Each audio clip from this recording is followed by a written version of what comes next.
muuqaalkan ay duubtay CC kaamirada ayaa qabsaday baraha bulshada. waa gabar 17 jir ah oo lagu magacaabo Brittany Drexel, iyadoo si nabada uga baxday hotelkan oo ku yaala South Carolina, halkaas oo ay fasaxa guga kula qaadanaysay saaxiibadeed 2009kii. laakiin cidna ma filayn inuu yahay waqtigeedii ugu dambeeyay ee nolosha. muuqaalkan ayaa ahaa kii ugu dambeeyay ee la arko iyadoo si qarsoodi ah uga baxayso hotelka, balse barayaasha ayaa ugu dambeyntii ogaaday runta xun ee ku saabsan waayida gabadhan yar, in dambiilaha uu hortooda ku sugnaa waqti dheer. haddaba intaan bilaaban muuqaalkeena, hadday tahay markii kuugu horeysay ee aad soo booqato channelkan, fadlan ku soo biir adigoo saaraya subscribe si muuqaal walba oo aan soo gelino uusan ku dhaafin. mahadsanid. April 25keedii Brittany Drexel ayaa gashay safar dheer oo in ka badan 800 mayl ah gurigeeda Rochester ilaa xeebta caanka ee South Carolina Beach Resort, halka waalidkeed iyo saaxiibkeed Georgia ay uga been sheegtay halka ay u socotay iyo cidda ay raacayso. kadib waxay baareen CC kaamirada iyo codad markhaati noqon kara, iyagoo isku dayaya inay raadiyaan dhaqdhaqaaqeedii ugu dambeeyay. Brittany ayaa lagu arkayay kaamirada hotelka deriska iyadoo u sii socota meel u jirta 1 mayl si ay ula kulanto koox saaxiibo ay ahaayeen. Brittany waxay joogtay hotelka dhowr daqiiqo, waxaana laga arkayay kaamirada iyadoo la murmayso gabar kamid ah gabdhihii la socday. gabadha 17 jirka ayaa qabatay CC kaamirada iyada iyo saaxiibteed oo hotelka sii baxaya, iyagoona dib ugu laabtay Bar Harbor Hotel oo ku yaala 10 North Ocean Boulevard. safarkeeda iyadoo sii wadato ayay fariin qoraal u dirtay qof aan la garan, iyadoo ka hadlaysa murankii dhex maray gabadha iyo iyada. kadib waxaa la ogaaday in locationkeeda laga helay iyadoo ku safraysa wadada 17aad ee u dhaxaysa xuduudda degmada Georgetown iyo Charleston County, iyagoo si lama filaan u istaagay aag dhoobo ah oo ku taal webiga Santee River. hooyada Brittany Drexel ayaa u safartay halkaas si ay u raadiso gabadheeda haddii ay macluumaad helayso iyo haddii kaleba. hooyada dhashay Brittany Drexel ayaa warbaahinta la hadashay oo u sheegtay oo tiri ma garanayno meesha ay joogto, waxay ka tagtay dharkeeda oo dhan, waxaan malaynayaa inay wax khaldan yihiin. Because I don't know where she is. I don't know if she's alive. She left all her clothing, her hair stuff, everything. Something's wrong. balse booliiska ayaa la kulmay dhaleecayn badan, taasoo ayagana ku tilmaamay gabadha inay ku jirtay xaalad depression ah ama xaalad nafsiya. ugu dambeyntii kiiska ayaa qaboobay, balse barayaasha ayaa bilaabay inay indhahooda furaan si kiiskan ay uga daba tagaan. 6 sano kadib June 8, 2016, qof xog ogaal ah ayaa la helay, kaasoo xabsiga ugu jiray xukun 25 sano oo dil ah. FBI-da ayuu u sheegay inuu hayo macluumaad uu ka caawinayo booliiska kiiska Brittany Drexel. New details about a New York teenager who disappeared from Myrtle Beach in 2009.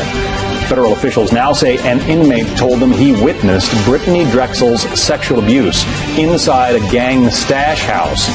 The inmate said the 17-year-old was then shot and killed, her body then fed to alligators. maxbuuskii Jackwan ayaa sheegay inuu goobjoog u ahaa dilka 2 maalmood kadib markii Brittany Drexel la waayay bishii April 2009. Jackwan wuxuu sheegay inuu aaday South Carolina guri khashin ah oo 60 mayl koonfurta ka xiga Myrtle Beach si uu daroogo u siiyo ganacsada Tyler oo ka ganacsan jiray daroogada iyo wiil 16 jir ah ayuu sheegay inay kamid ahaayeen dadkii faraxumeeyay gabarta uu tilmaamta u siiyay booliiska, taasoo shabahda Brittany Drexel.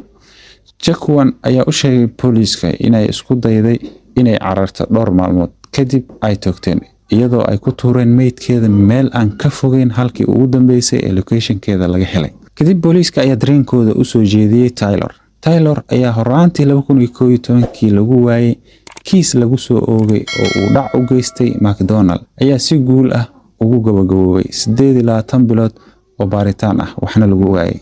ugu dambeyntii booliiska ayuu u sheegay inuusan aqoonin ninka warbixinta FBI siiyay ee Jackwan, xitaa wuxuu dafiray Brittany Drexel inuusan lug ku lahayn dambigeeda.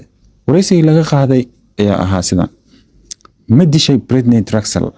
maya mudane, aniga ma dilin Brittany Drexel. ma ku lug lahayd afduubkii Brittany? maya mudane. lama joogin miyaa Brittany Drexel habeenkii April 2019 may mudane.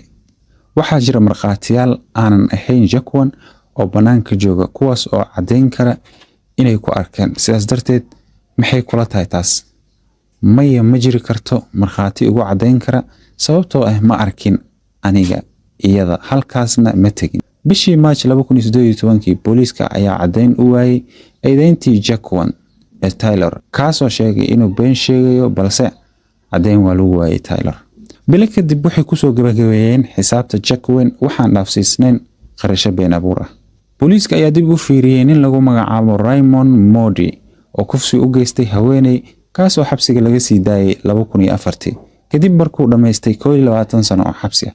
wuxuu u guuray isla magaalada gabadhan lagu laayahay. kadib booliiska ayaa ogaaday in Moody uu ku sugnaa agagaarka Myrtle Beach isaga iyo saaxiibtiis Angel.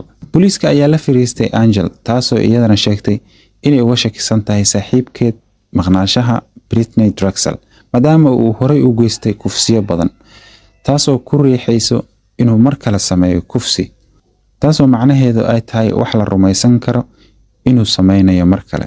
balse booliiska ay ku qaadatay sanado badan baaritaanka ilaa 2021 oo ay wax cadeyna waayeen. mar kale ayaa looga yeeray Angel xafiiska baarista ee FBI-da iyada iyo abukaataheeda. kadib su'aalo badan ayaa la weydiiyay taasoo ay ka carootay qolka baaristana ay ka baxday. kadib abukaataha ayaa soo celiyay waxa la weydiiyay mar kale habeenkaas ma isla joogteen xaguu jiray iyada oo ku jawaabtay habeenkaas 25 Abriil oo kiiska dhacayay wuu maqnaa. 26 ayuu dib ugu soo noqday isaga oo wajiga laga dhaawacay xariiqmo badanna ay ku yaalaan. balse waan su'aalay anigoo u maleynayo inuu la dagaalamay qof ay baarka cabitaan ku wada cabayeen. subaxii dambana waxaan arkay isagoo hotelka dib ugu laabanaya. waxay sheegtay in subaxii hore markuu baxayay ay gaariga kala bedesheen balse booliiska ayaa sheegay inay taas ka been sheegtay taasoo ah inay hayaan cadeyn in mobilkeeda iyo kaarkeeda bangiga uu yaalay xeebta Myrtle Beach. balse waxay sheegtay markii ay gaariga kala bedelanayeen inay macquul tahay in gaariga uga tagtay 1:00 subaxnimo ay kala tageen nus saac kadibna uu dib ugu soo laabtay. kadib markii waraysiga dhamaaday Angel ayaa ku soo laabatay gurigeeda. FBI-da ayaa la socotay dhaqdhaqaaqa Raymond Moody iyagoo arkayay isagoo guriga soo galaya haddana dhaqsi ka sii baxay si nin wax raadinayo oo kale. waxaa warqad amar ah lagu baarayo dadka deegaanka ay ka soo baxday stateka South Carolina. maalinkii xigtay waxaa la qabtay dhowr qalab 2 telefoon 3 tablet iyo kaamiro iyo agab kale. maalmo kadib Arbacadii March 4 2022 Raymond Moody ayaa booliiska wareystay wuxuuna qirtay inuu la kulmay gabadha. wuxuu yiri aniga iyo saaxiibtay Angel gaari ayaan wadanay oo wadada ayaan maraynay waliba anagoo isticmaalayna droogo iyo sigaar. waryar ayaan wadada ku aragnay iyadana cabsan. dib xeebta ayaan wada tagnay ilaa saqdi dhexe ayaan droogo isticmaalaynay. dib saaxiibtay Angel way naga soo tagtay. aniga iyo gabadhii yareed ee 17 jirka ahayd ayaa soo harnay. waan kufsaday markii xoogaa droogada iga baxday oo aan arkay gabadha waan argagaxay kadib waa iyadoo dhimatay.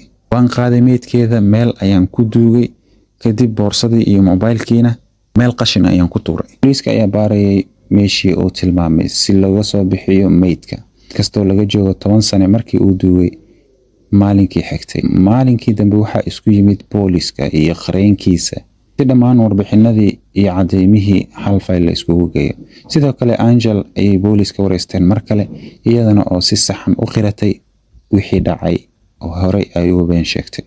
sidoo kale booliiska ayaa ku noqday meeshii meydka uu ku duugnay. ugu dambeyn meydkii ayay heleen laakiin booliiska ayaa ka qaatay timaha iyo cijiyaha iyo meelo kale si loo baaro DNA-da meydka iyo dheecaanka qoyska inay isleeyihiin. warbaahinta ayaana laga sii daayay kiiskan. Authorities in South Carolina have recovered the long missing remains of Britney Drexel, the 17-year-old New York girl who vanished while on a spring break trip to Myrtle Beach in 2009. Georgetown County Sheriff Carter Weaver announced on Monday during a press conference that Drexel's body was found on May 11th and that police have charged 62-year-old Raymond Moody with murder.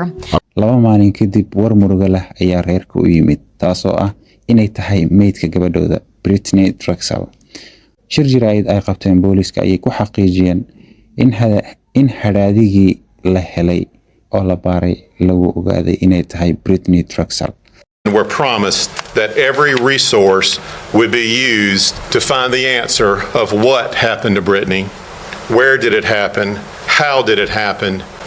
The who is Raymond Douglas Moody. His murder, kidnapping, criminal sexual conduct in the first degree.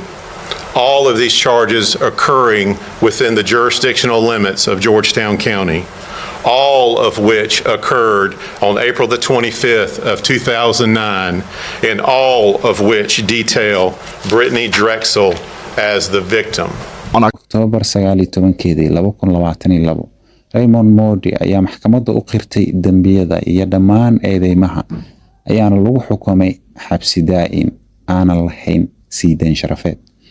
Raymond Moody hadda waxaa lagu hayaa uu ku jiraa xabsiga weyn ee Kirtland Correctional Institution ee gobolka Richard, South Carolina. weligiisna kama bixi doono. oo ku mahadsan tahay daawashada muuqaalkan. tan iyo muuqaal kale intaan ku kulmi doono waxaan kaaga tegaynaa sidaas iyo nabadgelyo Ramadaan Kariim.